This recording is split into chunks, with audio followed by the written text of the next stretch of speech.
Hey there guys, just got back from seeing Suicide Squad. Whew.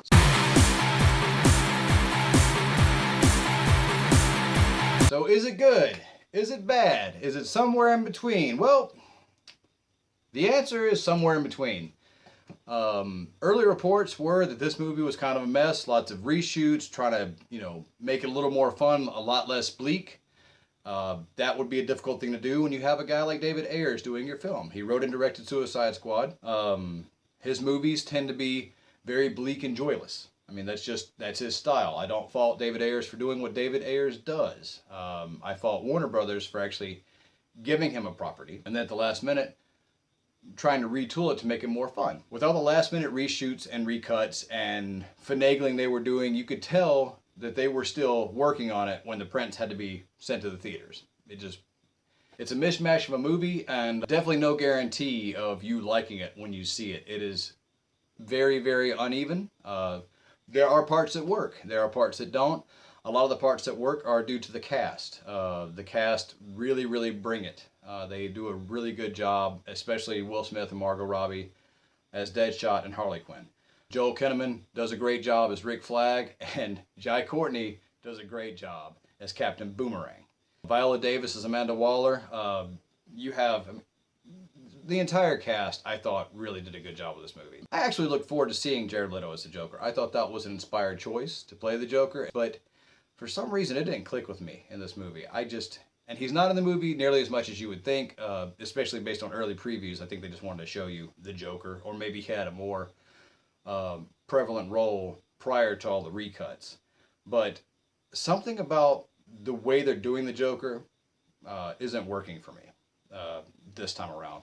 I understand that they're trying to do something different than what Heath Ledger did. That's what you should do, because trying to replicate what he did would be a great mistake. It's like the idea of the Joker translated through South Central LA minded David Ayers with the grill and the tattoo across the forehead. I mean, it's just something about it didn't work for me. It was like Pimp Daddy Joker. We'll see. We'll see. I'm not suggesting they replace him or anything. It's like, maybe, that'll kind of gel as they do future films. And I want to see what they do with him. I don't, like I said, I don't want them to get rid of him, but it just wasn't, something about it just didn't work. I can't put my finger on it. But anyway, we'll move on.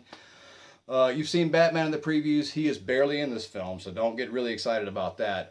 The scenes that he was in were cool. There is a post-credit scene. I'm not going to tell you what it is, but if you're going to see this in the theater, wait around for a few minutes. It's just, it's a little tidbit. There's nothing earth-shattering, but it's a little bit. A little foreshadowing to Justice League. So all in all, you have the group of baddies, and they are rounded up. They're put in a hole, and they're brought out to fight an evil force.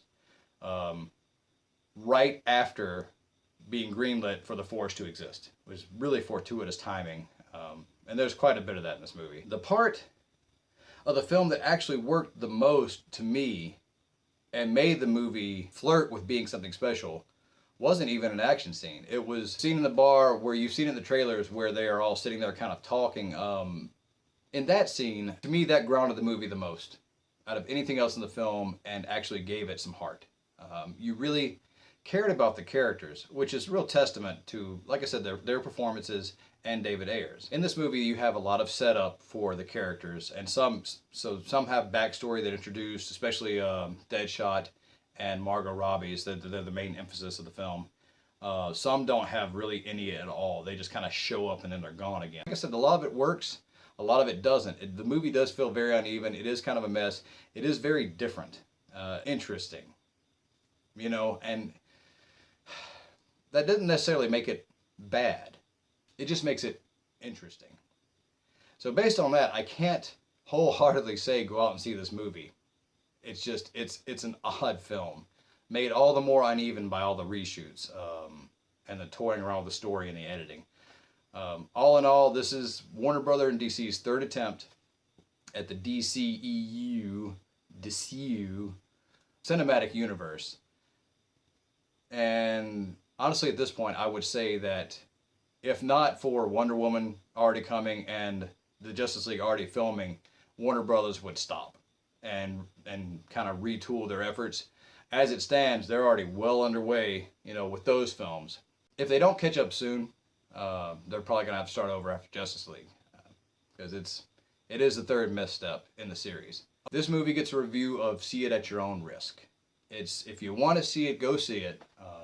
It's definitely not the worst film you'll ever see, and it does have fun moments, and it is cool to see these characters on screen. That's my take on Suicide Squad. Did you see the movie? Tell me what you think. Put in the comments below, and if you like what you see here and want to see more videos, please subscribe. As always, thank you for watching, and I'll see you next time.